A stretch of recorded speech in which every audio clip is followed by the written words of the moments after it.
Bom, agora 8 horas 3 minutos, estamos de volta. Aproveitamos aqui que caiu a conexão do vídeo, toma aquele cafezinho. Queijo da Roça Sidenf vai mandar pra gente uma hora dessa. E direto da onde, o Vinícius, você falou? Do Sidenf, do CISB. Tem a Jogoroaba, tem um queijinho bacana. Entendeu? Então anota aí, Beto, temos mais um devedor aqui, tá? Almir pagou, mas demorou, cara. Demorou que tem uma taxa de juros e tal, aquela coisa toda, né? Enfim, não, mas sensacional. E a Almir trouxe um queijo meia cura, que é um queijo espetacular, né? Fabuloso. É um processo mais demorado um pouco, em que o queijo frescal vai passando, né, por maturação, né? Muito legal. E, assim, é sensacional que você pode, inclusive, nesse caso aí, desse meia cura, fazer algumas receitas, ou então queimar no foguinho ali mesmo, ali do fogão, que fica um espetáculo. Bom, voltamos com Folha no Ar, que tem um oferecimento de Proteus, Unimed Campos, Laboratório Plínio Bacelar, Vacina Plínio Bacelar e Radimed Diagnósticos por Imagem. Conversando aqui neste programa de hoje com o diretor executivo do Sidenf, né, que é o secretário executivo do Consórcio Público Intermunicipal de Desenvolvimento das regiões Norte e Noroeste Fluminense do estado do Rio de Janeiro, o nosso Sidenf, Carlos Vinícius Viana Vieira. O Vinícius, a gente está falando aqui sobre a concessão do serviço de água e esgoto para 5 municípios nesse bloco que vai ser realizado o certame na próxima sexta-feira. Várias informações aqui, você já deu. E, se me permite, eu acho importante, e há necessidade de se comentar isso, porque, assim, tem que ser tratado com muito carinho. Eu tenho certeza que a equipe do Sidenf deve estar fazendo isso, porque, e de fato, acho que vale cada questionamento, vale cada cobrança. Se é o momento de cobrar ou não, eu não sei. Se é a forma de cobrar ou não, tecnicamente eu não sei, porque você já disse que teve as audiências, mas são 35 anos de concessão e é preciso que se tenha todo o cuidado possível para que a população, no mínimo, não continue sofrendo do jeito que está, porque eu não tenho bola de cristal. Mas, assim, eu já fui cliente da SEDAI e sei bem o que é a SEDAI em Campos, por exemplo. Minha mãe e tal é cliente da SEDAI. Então, assim, você tem um caminhão de problema, inclusive não tem água. Mas o que nós vamos trocar? 6 por meia dúzia? Eu acho que o momento é esse, né? De fazer uma virada de chave, como a gente sempre comenta, sempre fala aqui. E tenho certeza que a equipe do Sidenf deve estar totalmente empenhada nisso. Você falava até da Fernanda, que é uma profunda conhecedora técnica desse sistema.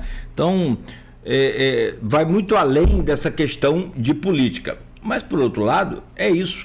Os vereadores também cumprem o papel deles, que é de cobrar e de buscar aí respostas e questionamentos. É aquilo que eu falei, não sei se é a hora, se já passou ou não, mas, de qualquer forma, você pode comentar, Vinícius. Agora, a pergunta que eu te fiz tá tudo certo? Tem algum problema que pode acontecer, alguma notificação vinda do Tribunal de Contas, por exemplo, de alguma parte da Justiça, suspendendo essa licitação de sexta-feira? Cláudio, vamos lá de novo, desculpa aí, tivemos uma queda de energia aqui. Então, respondendo, Cláudio, vou voltar a falar, o Sidenf, essa realização desse certame é o único projeto que atende à lei do marco legal para esses 5 municípios. E é um projeto, como você está falando, é um projeto que a gente vem trazendo, estudando desde 2021, 2022, ele foi um projeto debatido em 23, 24, 25, então é um projeto maduro e é um projeto que foi muito bem modelado. E por isso que essa licitação, e sempre buscando a melhor opção, e volto a falar, o certame vai ser definido pela empresa que der maior desconto em cima da tarifa. Nós teremos o menor valor de tarifa do Estado do Rio. Isso é muito importante para a população.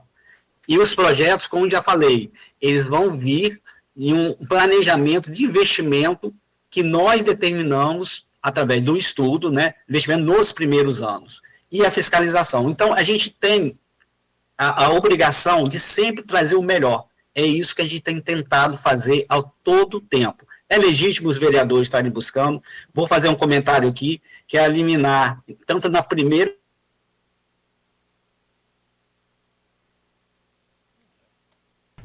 Deve ter faltado luz de novo. Vamos ver se a gente consegue deixar só no celular, Vinícius, porque ou faltou energia novamente lá na região onde ele está aqui em Campos, né? Ou algum problema aí de energia, ou porque caiu a conexão dele novamente aqui. Vamos ver se ele consegue retornar pelo celular e a gente refaz essa conexão. Tem várias participações aqui, tem vários assuntos para a gente falar.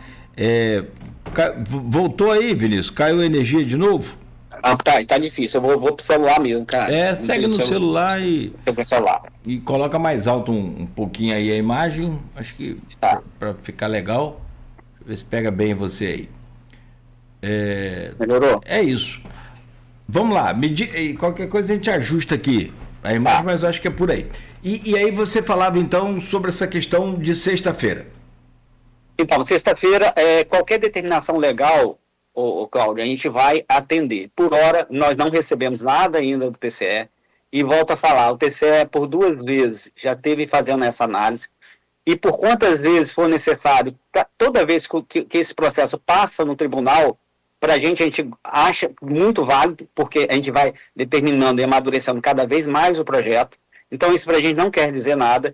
E se ele vier a qualquer determinação, a gente vai acatar, arrumar e seguir a vida. Então, é um processo que vai seguir, é um caminho que é necessário para os municípios. A gente tem que atender a legalidade e não só isso, a gente precisa dar uma resposta aos cidadãos de terem um produto de serviços públicos, né, compatível, né, que tenha o esgotamento sanitário, que tenha toda essa parte aí, principalmente do tratamento de esgoto, né.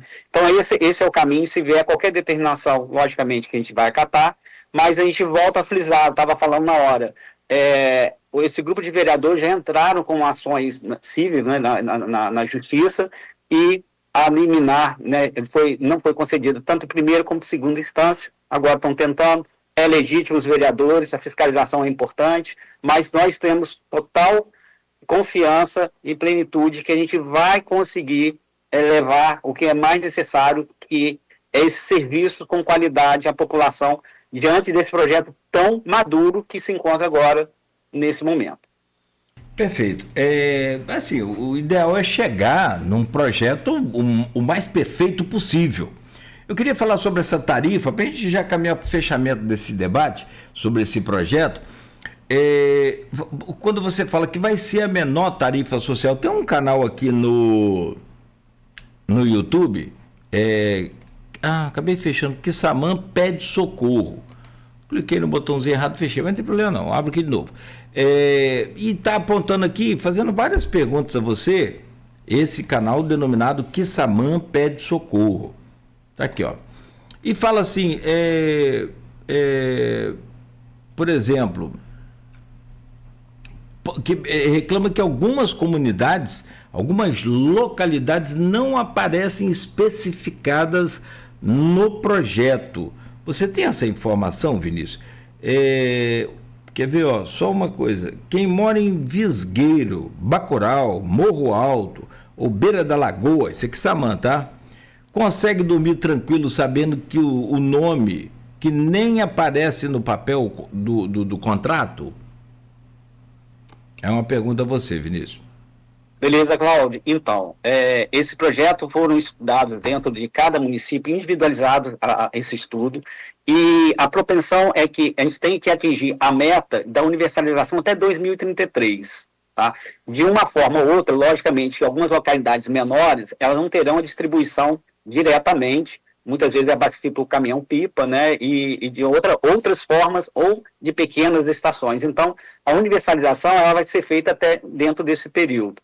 Então, no estudo, o que contempla a concessão foram as localidades que estão no estudo, né, diretamente recebendo esses investimentos, e isso é uma questão, né, que existe várias soluções para pequenos distritos, eu não sei o tamanho desses distritos, né, mas principalmente haverá a universalização no decorrer do tempo. Campos começou assim também, o interior não englobava naquele projeto da Águas do Paraíba. Hoje há um entendimento, há um avanço já bem significativo para esse interior.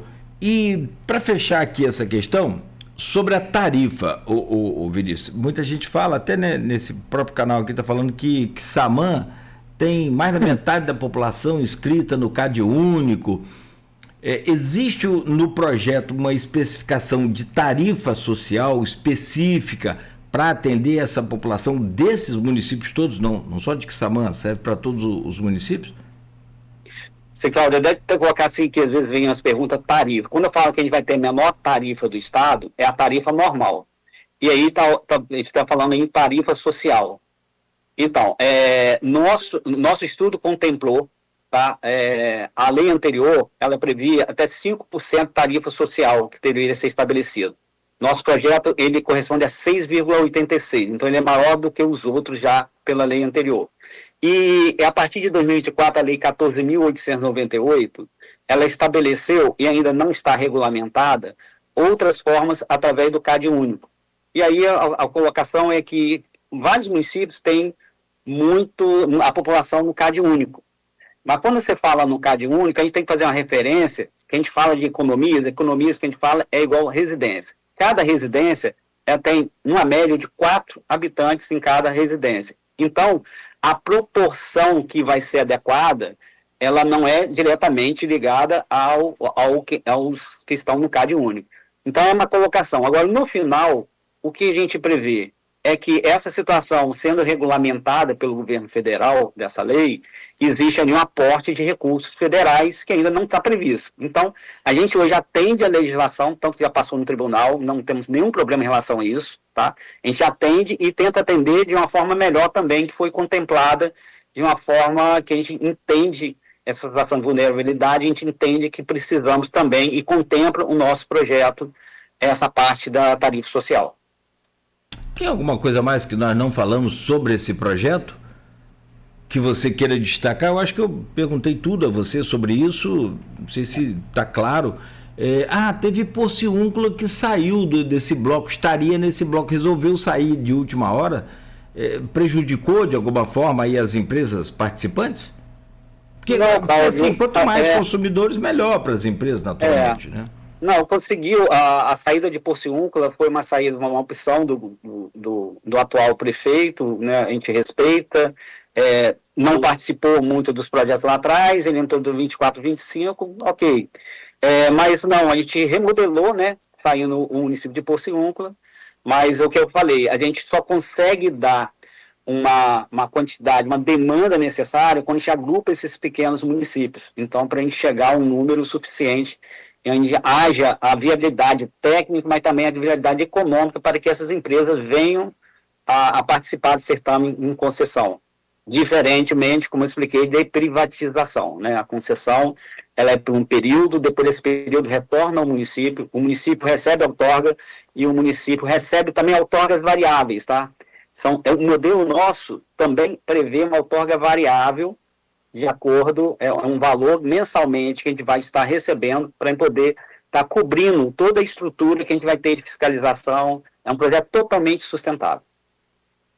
Só uma coisa, só uma curiosidade e não está na sua alçada, porque o município de São João da Barra não entrou na privatização da SEDAI. Então não tem participação nesse projeto e nem no SIDENF com relação a essa, porque São João da Barra hoje faz parte do SIDENF, né? Mas não nesse caso, porque ele não aceitou nem a privatização da SEDAI. Lá a prefeitura vai definir se vai para a autarquia, se vai privatizar o serviço. Ou se continua com o SEDAI, enfim.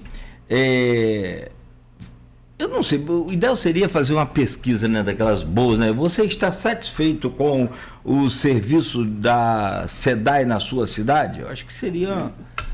Enfim, eu não tenho bola de cristal, mas eu tenho certeza que, se baseado na experiência que eu tenho como consumidor da SEDAI, aqui em Campos, né, principalmente quando tinha água, era muito suja, né, muito ruim, qualidade muito ruim. Isso falando de área central, né?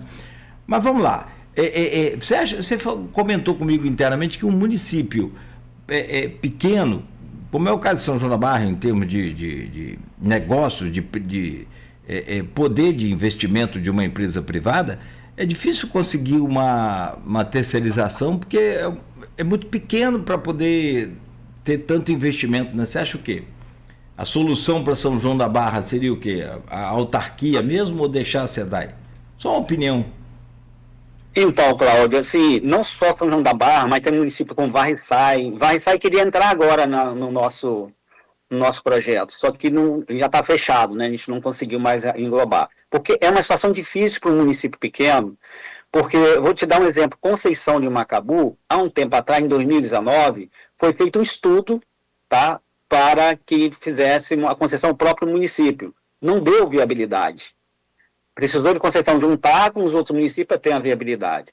O caso de São João da Barra, que é um município pequeno em número de população, mas talvez ali, por conta do Porto do Sul, eu não sei como que ficaria essa parte, né, de projeção de abastecimento de água, foi uma opção da prefeita, né, de tentar uma outra solução, mas também, na época do estudo, São João da Barra não estava, porque esse é programa, né, cada município, né, vem ou não, mas São João da Barra optou por fazer a sua solução única lá com o próprio município. Ainda não definiu, mas está no projeto.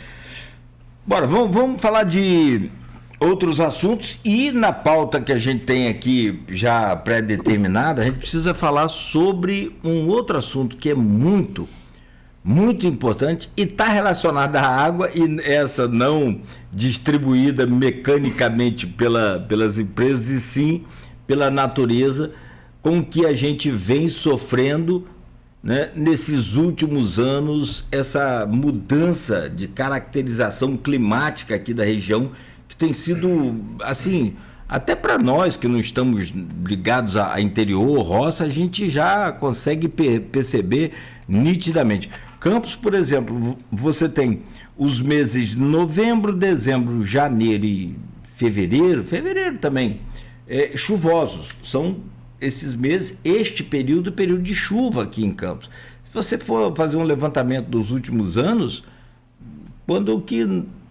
aliás, esse ano talvez seja o início aí de uma temporada de chuva significativa, mas novembro e dezembro, então quer dizer, a necessidade que nós temos hoje, porque geograficamente nós somos considerados clima tropical, mas como as coisas mudam, e há hoje o aquecimento global evidente, como eu estou dizendo, e não sou eu que estou falando, né, por minha experiência pessoal, não é isso não, são estudos e comprovações técnicas e científicas.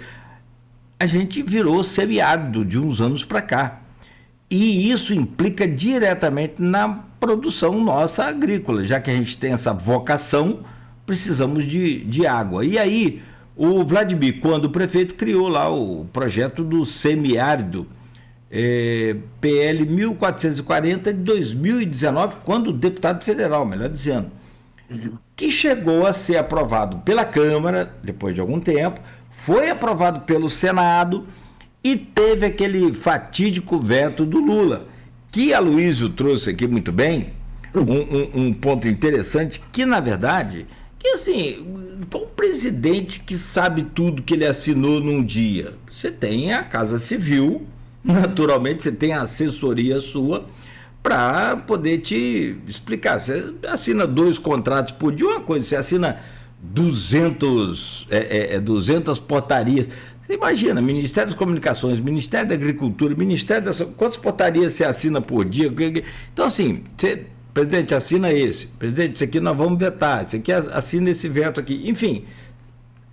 E aí a Luísa trouxe uma coisa interessante, que foi a briga entre 2 petistas né, da base do PT, que é o senador Jacques Wagner, que aprovou o projeto lá no Senado, que votou a favor do projeto, só que aí chega na Casa Civil, lá tem o outro petista também, que é o ministro-chefe da Casa Civil, Rui Costa, baiano também como o Jacques Wagner, e naquela briga lá pela política baiana, o Rui Costa acabou indicando para vetar o projeto. Ou seja, aparentemente não tem nada técnico errado nesse projeto, e sim uma política de lideranças internas do próprio partido. O que deu aqui em Campos um monte de fake, e que foi bom não ser aprovado, que é menos dinheiro para o prefeito. Não sei se o prefeito tem roças, eu não conheço. A não ser que ele tenha algum projeto de roça, alguma coisa assim, de produção. Porque isso é dinheiro para o produtor, não passa pela prefeitura, não é nada com prefeitura. Então ficou muito bem explicado isso. Em que pé está hoje essa situação e qual o papel do SIDENF nessa articulação para retomar esse projeto e derrubar esse veto, se é que é possível pelo prazo, Vinícius? Agora eu não sei tecnicamente como é que está essa coisa. Então, Cláudio, um projeto importante, CPL 1440 2019, né, então deputado federal, na época, o Vladimir Garotinho, é um projeto muito importante, depois prefeito, né, Vladimir, por várias vezes, né, solicitando o SIDENF juntamente com todos os prefeitos, fizemos caravanas, porque ele foi aprovado na Câmara de Deputados, mas ele demorou um pouco, ficou agarrado no Senado.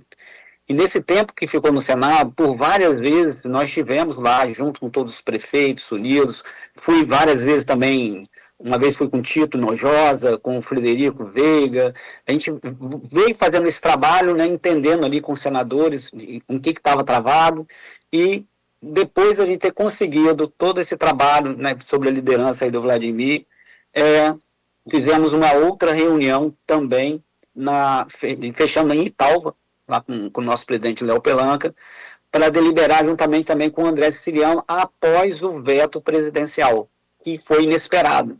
A gente esperava que talvez fosse um veto parcial em relação ao desenvolvimento do fundo, mas depois tivemos uma surpresa que o veto foi total.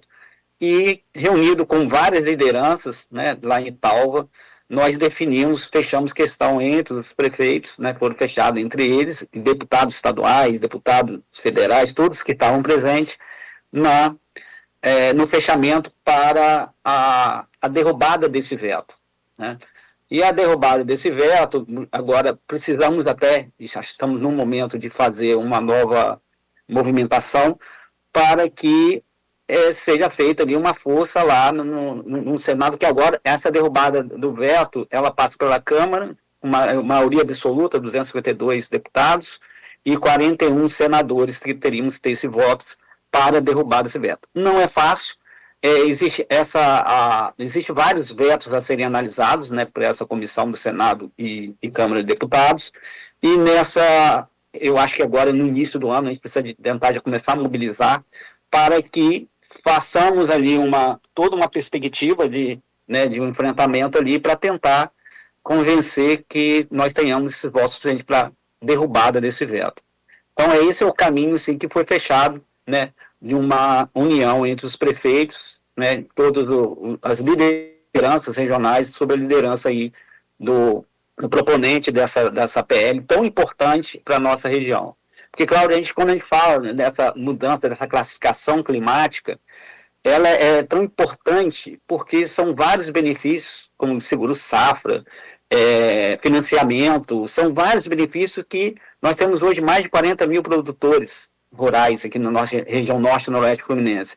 Então, viria assim, porque a dificuldade hoje de plantar ela é muito difícil, porque fazer agricultura na nossa região, e muitas vezes quando a gente está falando de seca, ou é muita chuva, ou é a seca, né, de uma forma prolongada.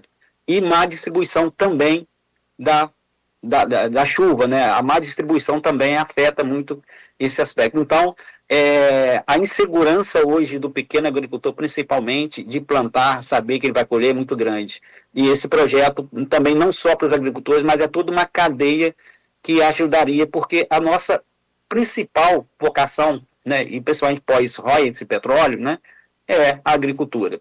Né? Então a gente pretende, né, tá levando assim mais essa chance aí que tem da derrubada do veto, sendo a gente entende uma situação bem difícil de acontecer. Se não houver uma mobilização muito grande, a gente vai acabar mais uma vez a nossa região, né, sendo afetada aí pela política, né, como a Luiz, e uma política lá da Bahia afetando aqui em cheio, né? Eu lembro que lá no Senado também havia uma preocupação entre os senadores, aí não só da Bahia, mas era de todo o Nordeste, por conta da Sudene, né? Tem os estados lá que estão, e achou que o bolo do recurso que vem que seria dividido aqui com o Noroeste e o Norte Fluminense. Mas nós deixamos bem claro que não era essa questão, né? A questão não era de dividir o que ele já tem lá em cima, mas de proporcionar à nossa região uma capacidade de investimento dos nossos agricultores da região. Sem essa garantia da chuva, o Almir, que é secretário e ex-reitor da UEM, sempre falou aqui, Cláudio, assim, o planeta dos sonhos para a agricultura seria ou ter a chuvinha certa, na hora certa, na quantidade certa, o que é muito complicado, já vista a intervenção do homem na natureza, desregula tudo, aquela coisa toda, ou então não ter chuva nenhuma e a gente fazia irrigação, né? Isso aí. Seria o ideal, porque aí você controla a água, controla a pulverização de venenos, aquela coisa toda. Você resolve o problema. Agora, desse jeito, um dia chove demais, outro dia não chove, na hora de colher chove, aí molha, né, o fruto produzido, aí não dá para colher. Você imagina como é que é. Então, assim, tem as épocas certas, mas quem vai garantir? Então, a região seria assim alavancada, né? A ideia é essa. De 0 a 10, você acha que a gente tem chance de quantos por cento de aprovar esse projeto? Ou de aprovar essa quebra do veto do presidente? Olha, Cláudio, isso aí é uma questão, assim, da minha visão. Na minha visão, eu acho que 5. Tem que ter uma mobilização muito grande, porque senão a gente vai... Porque você imagina você conseguir 41 senadores, né? E há uma movimentação dos nossos 3 senadores, né? Teriam que trabalhar muito para que isso acontecesse. Então, é uma questão política assim, forte. A gente tem tentado, né, de alguma certa forma, articular. Eu acho que agora, na hora que sair essa data dessa derrubada do veto, a gente precisaríamos de fazer uma mobilização bem grande para que isso pudesse acontecer. Perfeito. Aqui, João Siqueira está falando aqui, tem vários assuntos para a gente conversar. Eu vou emendar essa pauta aqui para deixar a política lá para o final, sobre demais projetos do SIDENF. E o João Siqueira, não sei se você conhece o João Siqueira, já ouviu falar nele? Isso, muito. O Joãozinho Siqueira é uma fera, né? A única coisa ruim ali é o filho Edmundo, né? Saiu meio... como é que é? Desvirtuou do pai, né? Nada, tô brincando, Edmundo é fera também. O consórcio é uma das últimas esperanças de se ter uma ferramenta no desenvolvimento do interior.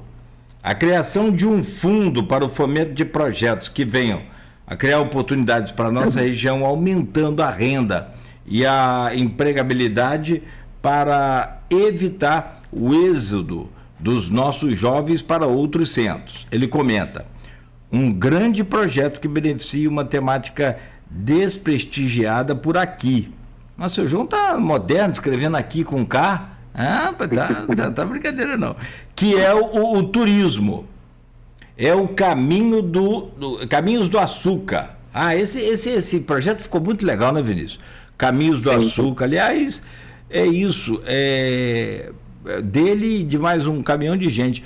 Como ficamos daqui para frente? Nesse projeto, cada região mostra as suas potencialidades, os seus produtos e a sua cultura. Isso é muito regional e importante. Ele pergunta aqui, então, como é que fica esse projeto Caminhos do Açúcar? Oi, João, bom dia, João, um parceiro, uma pessoa excepcional, muito dedicado aí nas causas aí da nossa região. Ô, Cláudio, voltar assim, de falar assim, no geral, tem assim, o consórcio, ele trabalha, ele inicia os projetos e alguns projetos viram programas. E o Caminhos do Açúcar, né, que é um projeto, é uma rota turística regional que integra os 22 municípios, na verdade. E essa rota é um estudo que a gente vem fazendo no decorrer já de 3 anos desse projeto. É um projeto estruturante. Nós começamos a trabalhar a economia de base para que esse projeto ele fique sustentável. Então, é um trabalho que vem sendo feito, tanto a parte de captação de recursos da infraestrutura turística. Nós já temos licitado no SIDENF os portais, totens, que já vão começar a serem executados agora no início do ano, já está licitado. Então, a gente vai fazer essa demarcação da sinalização dessa rota, mas o que é mais importante é a estruturação que vem sendo feita no decorrer desse tempo. Só para você ter ideia, Cláudio, aqui na nossa região nós tínhamos só 2 agências, que a gente fala agência receptiva, né, e a parte, né, principalmente para receber os turistas.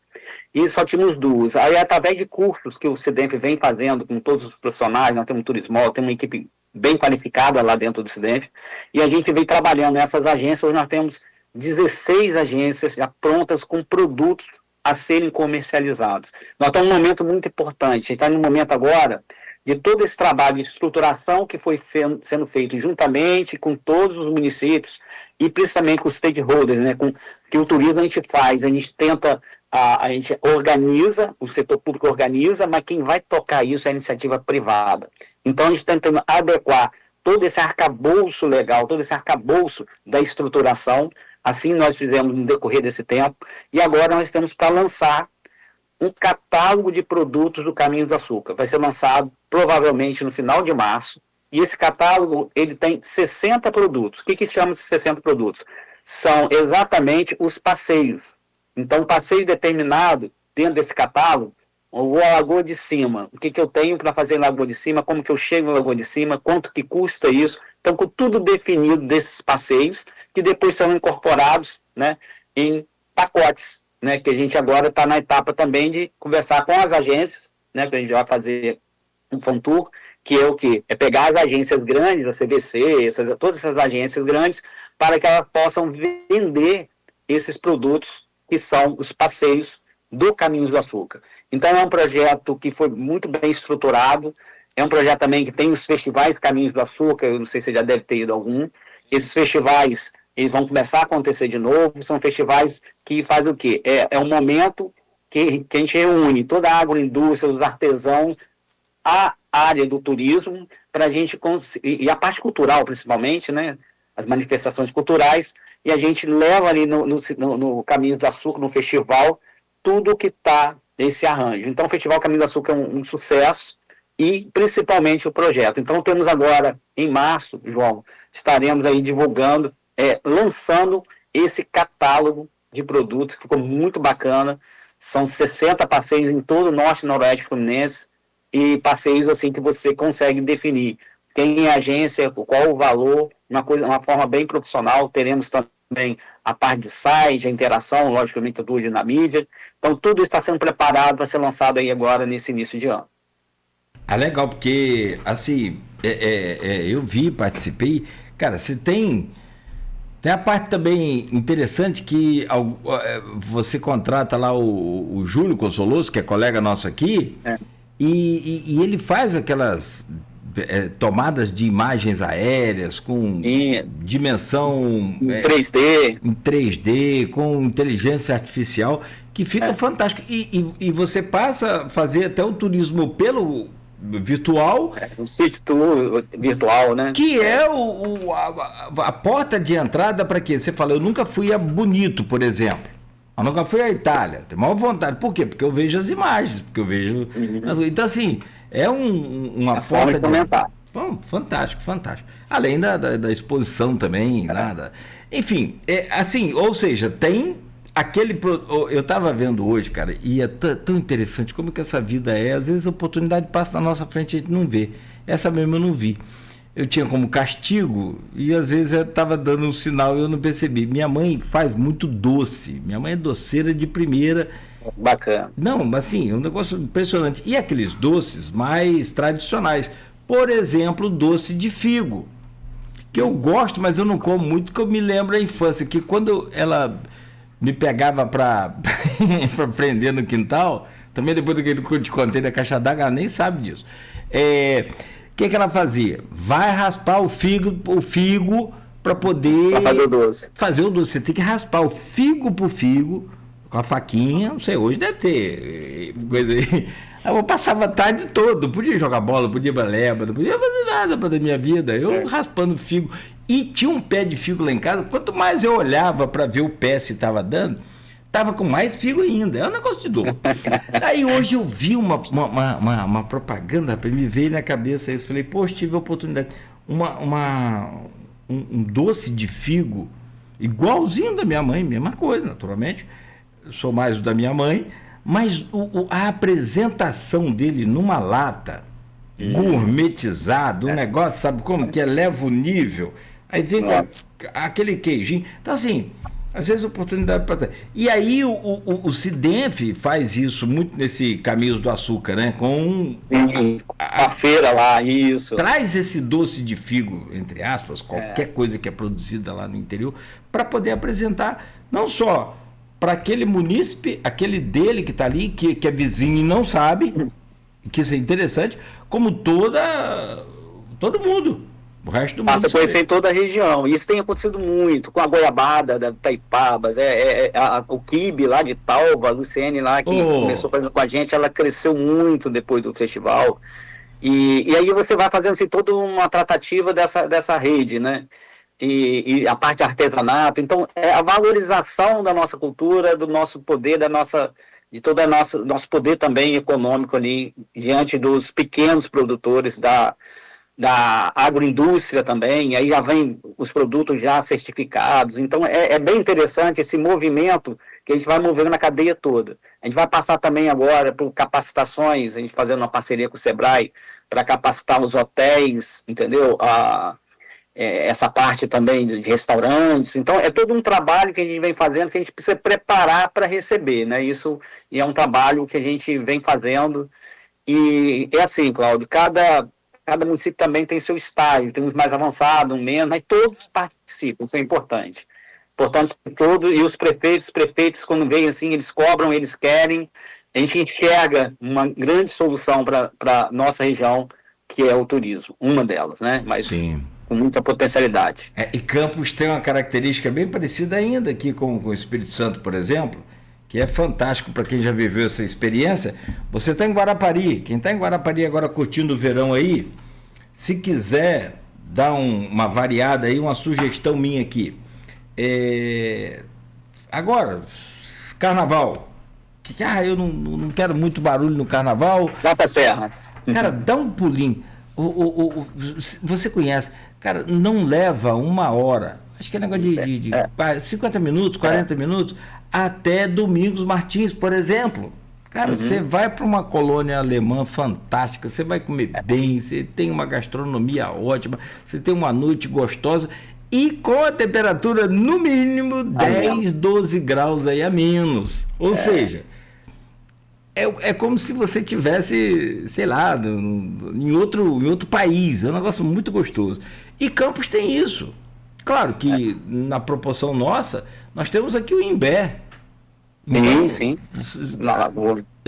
Não temos o desenvolvimento. Como Macaé também, tem região serrana de Macaé, tem região serrana. Isso, a gente precisa desenvolver essas regiões. Isso é muito importante. Então você vê um município que tem mar, tem praia, tem lagoas maravilhosas, né? Jurubatiba lá, né? Então, os potenciais turísticos são mensuráveis na nossa região.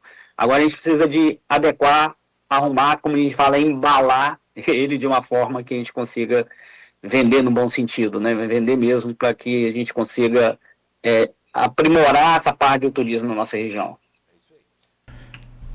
Vinícius, são 8 horas e 42 minutos, só um tema, só um assunto que daria um programa, mas para a gente só não dizer que não falou também e não comentar, achei importante, que é a implantação do SAMU, né, um sistema de atendimento, de socorro emergencial para esses 22 municípios em que a gente já falou aqui algumas vezes e você já até me revelou que está atrasado, a gente precisa adiantar esse processo porque tem hoje a criação de um segundo núcleo, que é Macaé e Campos. O que seria só um núcleo, hoje você parece que entendeu aí que tem, você, a sua equipe e essas cidades, né, entenderam que há necessidade de 2 núcleos de atendimento, né, Campos e Macaé. Como é que está a implantação do SAMU pelo SIDENF? Cláudio, então, é um tema muito importante, um tema delicado quando a gente fala em saúde, né? Hoje, esses serviços estão normalizados por cada município, 192 dos municípios funcionando, como sempre funcionou, mas o SAMU, ele é uma integração entre a região. Então, a gente vem fazendo todas as tratativas, a gente está agora em busca de uma reunião junto com o Estado e os municípios, para a gente definir alguns pleitos, como que está falando aqui de Macaé, pedindo uma central separada. Desculpa, Vinícius, sua tela virou. Aí. Isso. Tá. Acho que pode ficar assim, né? Vê. Vamos lá. Sim, então vamos lá. Você falou com Macaé, porque há um entendimento de uma. E aí eu penso, até a gente falou sobre isso, você falou, Nogueira, vai ser ali próximo a UPA, em Guarulhos, uma central que vai atender os 22 municípios. Eu falei, cara, tem que ser bem robusta, né? Muita gente. Essa central hoje já está sendo construída do lado do Shopping Estrada. Tem uma obra ali que vai ser a central. Mudou ali, porque, né, a central está sendo construída ali, tá? Porque vai atender, para atender a região. Ela foi elaborada para atender toda essa região do norte fluminense. Mas a gente está fazendo essa discussão ainda, porque isso é uma deliberação que vem de CIR e CIB, né, que são a tripartite, né, que fazem a parte das grades, como é que é feito. É um trabalho feito do Estado junto com os municípios, junto com o consórcio. Então, essa questão está sendo ainda debatida, sendo estudada, de que forma que a gente vai adequar. Mas, de qualquer forma, a central do SAMU, aqui que vai funcionar em Campos, ela está uma obra, já está sendo adiantada, uma obra que está sendo feita com recurso federal pelo município de Campos. Ao lado do Shopping Estrada. Lá do Shopping Estrada. Logo na frente, em Tanguém Terreno, você vai ver uma obra ali, é a central do SAMU. Central que está sendo construída. Que vai atender Campos a princípio, é para atender toda a região. Aí agora há essa discussão, por isso que a gente está refazendo, né, as tratativas de uma central no município de Macaé também, que dividiria 4 municípios para Macaé e 4 municípios para Campos. Perfeito.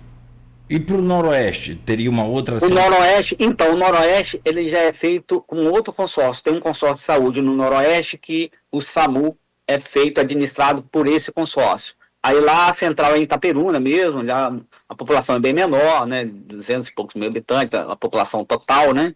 Então lá já é uma forma que agrega esses municípios do Noroeste. Tá sendo a gente está tratando aqui, nesse momento, só do município do Norte Fluminense. Não, 200 e poucos mil habitantes tem Guarulhos só. Né? Então, a nossa população aqui dessa área é em torno de 960 mil habitantes. Quase 1 milhão de habitantes, né? Exatamente. Então, uma forma assim que a gente tem feito estudo, mas de uma forma geral o serviço está funcionando, né? E a gente vai dar esse passo à frente. Esse ano provavelmente é um ano que a gente vai definir melhor aí essa implementação do SAMU regional. Para bater o martelo, dá para bater o martelo e dizer, até tal dia, tal... Cláudio, se essa reunião fosse um pouquinho mais a um mês à frente, que essa reunião vai acontecer agora, provavelmente em março, a gente vai definir melhor. A gente ainda está muito assim, precisa dessa uma primeira discussão maior junto com o Estado. Porque depende de naturalmente, novos recursos também para construir essa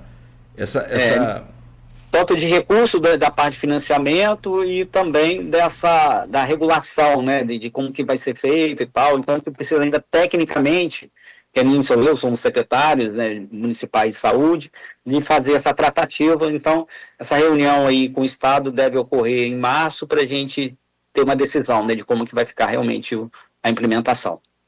Perfeito. 8h47, o Vinícius, secretário executivo, né, do SIDENF. Eu fico querendo falar presidente, secretário executivo. Ou seja, é o homem que assina aí, que é o responsável, que tem que dar conta, como dizia meu pai, tem que tomar conta, quem toma conta tem que dar conta, né? Não tem conversa fiada. Vamos falar um pouco de política. Como é que você está vendo esse cenário político se afunilando, menos de 8 meses aí para o dia 4 de outubro, eleições importantes no Brasil, onde vamos escolher presidente, governadores, senadores e deputados estaduais e federais. Quem traz os números aqui para a gente, até mais facilitado o entendimento, é o Aloysio Abreu Barbosa. Aqui no seu blog Opiniões, ele traz as últimas pesquisas, inclusive apontando ainda, assim, é um comentário meu, muita indefinição do eleitorado brasileiro. O professor Felipe Nunes, que é da Genial Quaest, que tem feito umas pesquisas muito interessantes no Brasil, ele traz assim, o Brasil hoje é dividido, você tem... Polarizado. Nessa polarização, praticamente 3 grupos. Uma parte é lulista, uma parte é bolsonarista e uma parte é indeciso. Nenhum, nem outro, e fica ali, tipo, como um alvo importante destes líderes políticos a ser alcançado, a ser atingido. Ou seja, quem conseguir beliscar a maior parte desses indecisos, né, desses nem, que são chamados assim, que vai levar essa eleição. Mas é uma eleição que tem uma outra disputa também paralela, que é a rejeição. O governo Lula, por exemplo, está aqui na manchete do Aloysio, tem 51% de desaprovação do governo. Ou seja, os dois grupos têm patamares altos de rejeição. Como é que você avalia essa questão da corrida presidencial no Brasil para este ano? Oi, Cláudia, a gente mais um ano aí de eleição, esse ano é um ano bem atípico também, de Copa e tal, quem está falando, né? Mas é importante, né? Eu acho que é um momento, assim, de todos os cidadãos a gente estarem atentos, né, aos movimentos políticos, né, que isso aí interfere diretamente na política pública e na vida de cada um. A gente aqui no consórcio, né, a gente falando aqui como secretário executivo, a gente tende a sempre trabalhar com o governo que estiver, né, apto, né, como já trabalhamos no governo anterior, como nesse, a gente trabalha com muitos recursos de emendas, diretamente também com alguns programas de ministério, mais ainda na parte estadual, que depois a gente vai falar mais, mas a gente pensa que é uma eleição que acho que está muito aberta, como você falou, né? A rejeição alta ali do presidente Lula, mas também ainda uma indefinição muito grande da direita, ainda de candidatura, agora o Flávio, mas ainda tem gente que aposta que não, então fica aquela situação que eu acho que ainda pode acontecer algumas novidades. Mas eu acho que o fator mesmo aí é quem vai tirar mais desses indecisos. Eu acho que quem conseguir puxar ali uma política e tentar trazer mais essa parte indecisa, eu acho que vai ser por poucos votos, como foi a última, mas a quem conseguir buscar mais.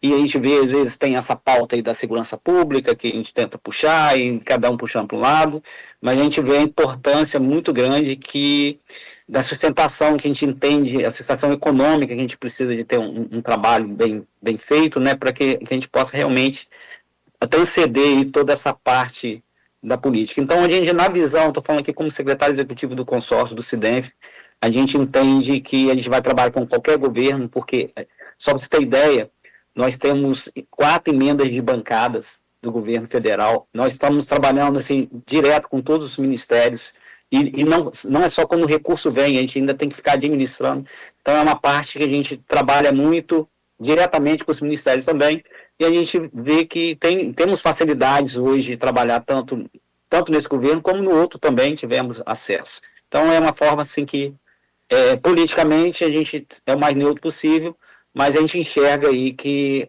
essa eleição vai ser bem acirrada aí nessa polarização de novo. Se você vai liderar um órgão como este, é apolítico. Quem tiver lá e mandar emenda, tamo junto, como diz o poeta. Cara, e aí vem para a questão estadual. E tem uma coisa assim, que o Aloysio fala muito aqui também, é um comparativo, na analogia, aquele ponto fora da curva, aquele extraordinário, aquela coisa que não acontece comumente, né, num trajeto desse até a eleição. E eu confesso, e aí o Luiz falar, isso é um avião do Eduardo Campos, que caiu naquela eleição de 2014, né? E quase que deu a eleição a Marina Silva. Marina Silva, Ela cresceu muito no final, que foi desidratada, né? Acabou depois, vítima também de fake news, tá? Para quem não se lembra. Sim. Começou lá aqui. Que eles falam que começou agora. Foi um terror aqui. Sejamos justos, começou há muito tempo. E aí, cara, essa coisa assim, e o filho do Eduardo hoje é governador governador, né? Prefeito de Recife, né, melhor dizendo. É isso? Prefeito de Recife. Cara, o que aí vem esse monte de avião do Eduardo Campos acontecendo na política do estado do Rio de Janeiro, por exemplo. A questão do Bacelar, do Rodrigo Bacelar, que foi afastado do cargo de presidente, não do cargo de deputado, que continua deputado, pediu licença novamente, mas é deputado eleito, está afastado, mas foi afastado do cargo de presidente, está licenciado, porque ele preferiu pedir, e também, e aí mexe no tabuleiro político, porque ele vinha na intenção de ser um pré-candidato a governador, e aí vem a operação, o encarne acaba tirando ele do páreo, saiu do jogo. Outro avião do Eduardo Campos que eu posso citar, mais recente, para não ficar me enrolando, é a própria ação que você falou sobre a pauta da segurança do governador Cláudio Castro, que vinha muito mal na sua prova. Mal na aprovação de governo, rejeição, aprovação maior do que, reprovação maior do que a de Lula, inclusive. Vai naquela operação das polícias no Complexo do Alemão e da Penha, mata mais de 121 pessoas, dentre elas 4 policiais. E aí ele tem um reviravolta na sua aprovação de governo e também de intenção de voto para senador, que é o tal do avião do Eduardo Campos, ou seja, um extraordinário. Enfim, só que as pesquisas até aqui feitas, não tem pesquisa esse ano ainda para governador do estado do Rio, de intenção de voto para governador, mas as últimas feitas, o Eduardo Paes leva no primeiro turno, chega a ter um momento ali quase que ele passa de 50% em vários cenários. Como que você vê essa coisa de governador do estado? Porém, tem uma dificuldade do Eduardo conversar com o interior. Ele tem a carta na manga dele é o interior. Ele, quer dizer, ele escolheu um bom vice e ir para o desafio dele é esse. Se ele tiver essa carta na manga aí, beleza. Dizem até que o próprio Vladimir já falou várias vezes aqui até, que já foi chamado por ele, inclusive, não tem sido cogitado mais pelo próprio Eduardo, mas que seria assim um candidato a vice dele, vice. E, enfim, esses cenários todos, e não aparece um segundo que ameaça o Eduardo Paes. Como é que você vê essa coisa do Palácio da Guanabara? Olha, Cláudio, vem se desenhando, né, muito forte aí para o Eduardo, né? O Eduardo Paes acho que está em uma situação bem favorável nessa pesquisa, não só na pesquisa, e eu acho mais ainda o que acontece foi a falta da articulação e esses eventos, né, como você falou, esses aviões caindo, fora os aviões, a questão mesmo do movimento da direita se organizar e bater firme em um candidato, né, e para organizar. Então, nós já estamos muito em cima. Existe aqueles fatores do Whitson, tal, acho que esse fenômeno acho que não acontece mais. Então, a gente vai vendo que a falta da articulação está deixando o Eduardo muito confortável, né, ele vem articulando. E aí a situação que você fala aí do interior. Assim, Cláudio, a gente coloca assim, e cada vez mais, eu gostaria muito de ver a gente furar um pouco essa bolha e termos uma representação mais forte nessas decisões do Estado. Né? Teríamos ali talvez um campista, Rodrigo Bacelar, mas aconteceu o que aconteceu, e a gente vê assim, de repente, essa possibilidade de vice do Eduardo, acho que seria muito bem-vinda para a nossa região, um município igual Campos, com essa representatividade, o próprio Vladimir, ou o Elbert, ou um outro nome, acho que seria muito interessante se a gente tivesse essa força de movimentar, né, um vice-governador da região. Acho que seria muito importante para a região. Essa articulação, acho que se tenta fazer, mas acho que isso aí o desenho ainda vai depender muito mais mesmo do próprio Eduardo, entendendo que ele precisa botar um nome no interior, mas talvez lá da Baixada, né, a gente fica dessa forma. Mas a gente vê que se a nossa região, e aí os nossos prefeitos, né, unir-se nesse ponto seria um ponto muito interessante. Se a gente tiver, por acaso, vir aí, ter um vice-governador, né, seria importante. E vejo, assim, que no momento, do jeito que a banda vai tocando, né, o Eduardo vai passando, e essa visão para o interior, isso aí, com certeza, a gente temos hoje mecanismo pela nossa mobilização, toda a nossa forma de trabalhar em união com os municípios, com os prefeitos, a gente pode estar forçando, de uma certa forma, que essas políticas cheguem aqui no interior. Eu acho que o Eduardo, diferentemente, se ele vier, ele vai ter que enxergar que ele precisa do interior e nós estaremos atentos a isso. Sim, com certeza. E chegando aqui no estado do Rio, você tem a questão de senadores. Você tem, inclusive com o Flávio saindo para o... Abriu o jogo, né? Abre agora 2 vagas. Sim. A direita leva as 2 sem o Flávio estar participando? Ou abre para a esquerda a possibilidade? Eu acho que agora é um momento que abriu pelo menos uma vaga para a esquerda, né? Eu acho que essa mobilização à esquerda e essa questão do Senado é muito importante para o governo federal, que está vendo assim, todo esse movimento da parte da direita, né, para formar maior número de senadores. Eu acredito que vai ter um trabalho muito intenso, né? Pelo menos de um nome desse ficar na esquerda. Eu acho que vai ser um trabalho aí, vai ser uma disputa bem acirrada, mas a saída do Flávio acho que abriu ali um leque de opção. Tem aí o próprio governador, se possível, né, se ele puder ser candidato, ele melhorou muito, né, logicamente, depois desse episódio, então acho que vai abrir, e talvez nós tenhamos aí um de direita e um de esquerda. Pode ser. E deputado estadual e deputado federal? Campos tem um deputado federal hoje, que é suplente, que assumiu o cargo, que é o Caio Viana. E nós temos hoje 4 deputados estaduais, que a gente fala Campos, mas são deputados regionais que atuam em Campos diretamente também, 2 de São João da Barra, natos de São João da Barra, o Bruninho Viana e a Carla. A Carla, inclusive, tem o domicílio eleitoral em Campos. Sim, sim. O Bruninho da Uaire tem em São João da Barra.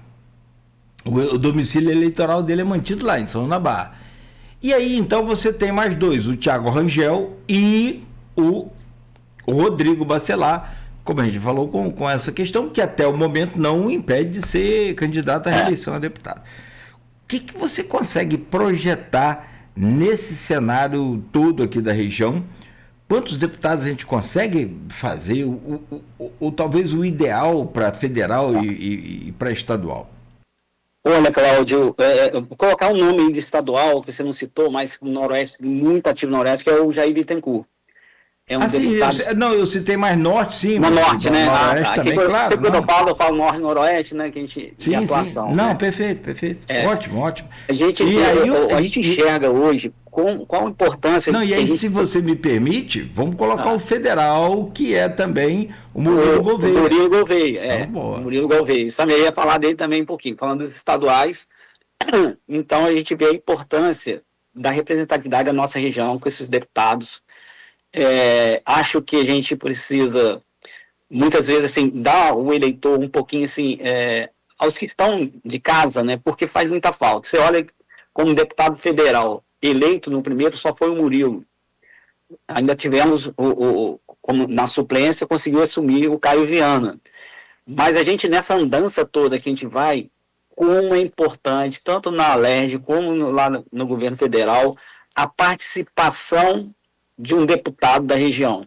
Muitos deputados, e a gente não pode nem falar porque nessas emendas de bancada a gente recebe recursos de deputados de tudo que está de vários partidos, de PT, até do Novo nós já recebemos. Eu falo do Novo porque o Novo ele faz um critério de escolha técnica, né?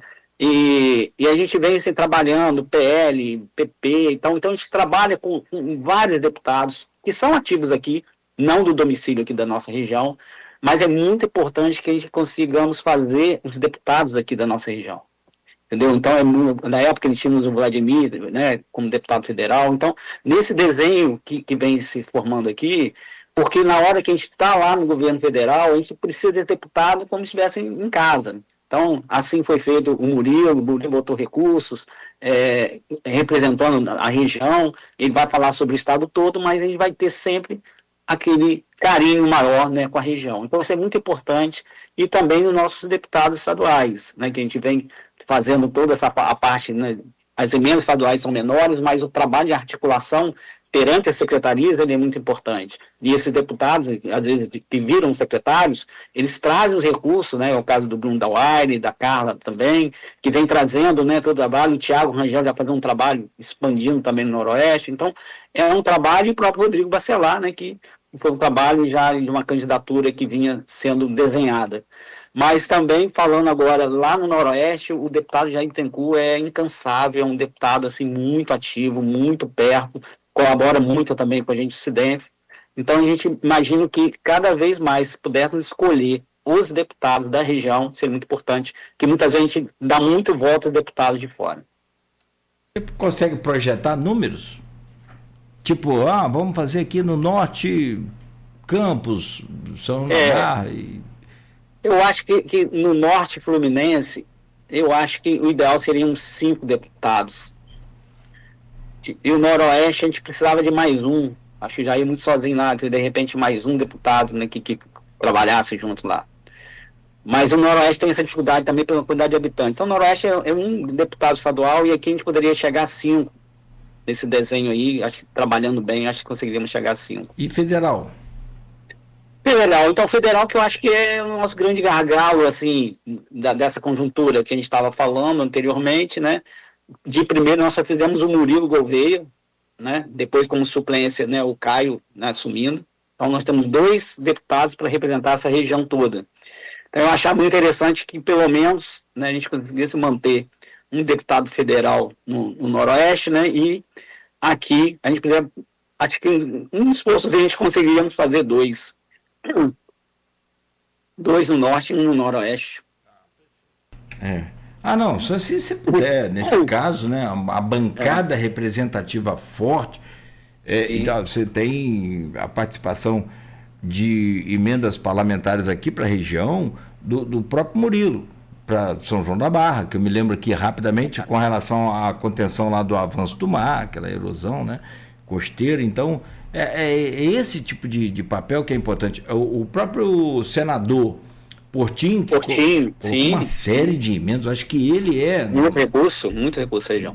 Talvez ele seja, em termos de número de emendas, talvez, não estou afirmando, ele seja campeão aqui para a região, né? Por último, eu vi na inauguração lá da emergência do Feira Machado, o garotinho afirmando e confirmado depois por ele, uma emenda de 500 mil para ajudar também nessa questão do projeto da erosão costeira no Açu, que também já vai avançando, né? Isso.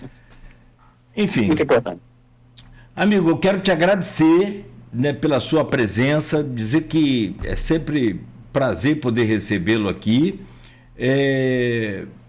Dizer que, né, a gente vai estar na torcida aqui para que sexta-feira, o que seja, o melhor para a região e para essas cidades, né, possa acontecer. Se for a privatização, se for a concessão, que seja, se não um estudo maior, mais técnico, mais detalhado, também que seja, enfim, o que a gente quer é que seja solucionado o problema, e esse problema de saneamento, a gente fala muito de água, que é vital para a gente, mas o saneamento é outro problemão também muito grande que a gente precisa cuidar com muito carinho. Então, fico aqui só na expectativa de que seja o melhor para a região. Obrigado aí por hoje, obrigado pela sua presença. O Aloysio já fez um contato aqui de telefone, deve estar tudo tranquilo, tudo bem. Enfim, depois a gente conversa, mas de antemão pedimos também desculpa pela ausência dele, mas é sempre um prazer renovado recebê-lo aqui no Folha no Ar.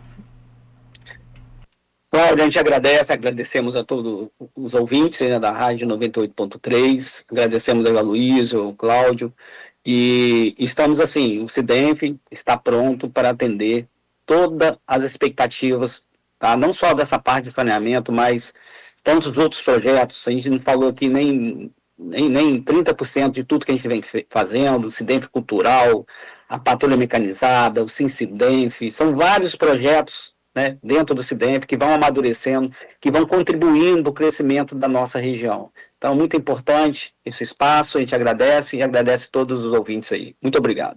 Abraço a sua equipe toda aí, ao pessoal do SINCIDENF, que eu conheço mais, né? Estou sempre perturbando vocês. Ainda chego lá ainda, calma aí. Vou fazer uma sociedade aqui com o Aloysio, nós vamos montar uma charcutaria forte aí. Isso aí. Tá bom, amigo. Saúde e paz aí para você, para toda a sua equipe. Obrigado aí por hoje. Tá bom, obrigado, valeu. Forte abraço, 9h09. Conversamos ao vivo aqui neste Folha no Ar de hoje com o Carlos Vinícius Viana Vieira, secretário executivo do SIDENF. Amanhã de volta, a partir das 7h da manhã, com mais uma edição do Folha no Ar. E, claro, ao vivo sempre, no oferecimento de Proteus, Unimed Campos, Laboratório Plínio Bacelar, Vacina Plínio Bacelar e Radmed, diagnósticos por imagem, sempre à frente. Está sendo implantado na Radmed o Gênios Mammography Oncologic, o maior avanço na detecção do câncer de mama. Você já pode agendar o seu exame. Radmed.